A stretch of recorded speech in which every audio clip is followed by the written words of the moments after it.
So, meron akong guide na ginagamit, yung cardboard. Ginawa ko lang tong cardboard na to. Oh. So, lagay mo yung bubbles sa tapat ng space. May space dyan. Meron akong pang-ipit para hindi siya gumalaw. So, yan. Then, alternately, ilagay mo dun sa space. Then, twist. Then, ganyan. Lagay mo ulit. Then, twist. So,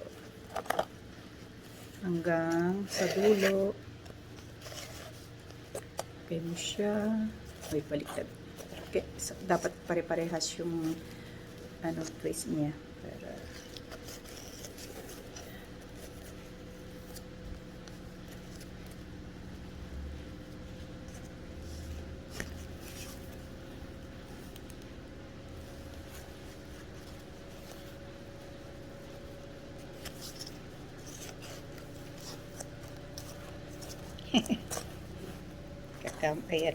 ayan. Hindi ako marunong pag binibidyo pala. So,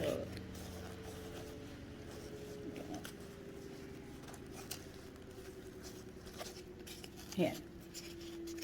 Tapos aayusin mo siya para straighten it. Ganyan. Ganun din sa kabila. Ayusin mo siya.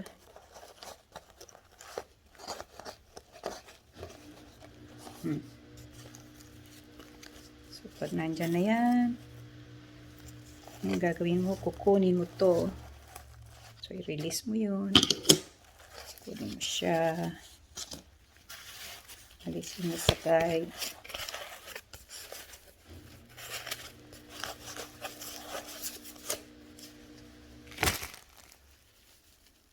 Tapos,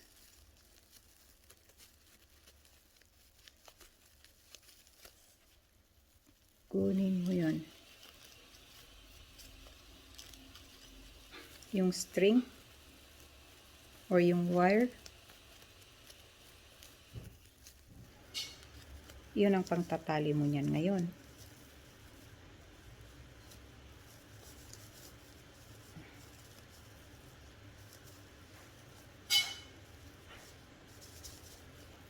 So, natali siya.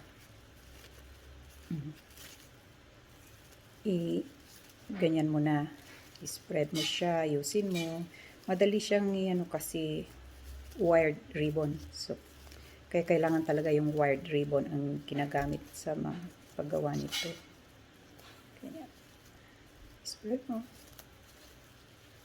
Oh, dali lang.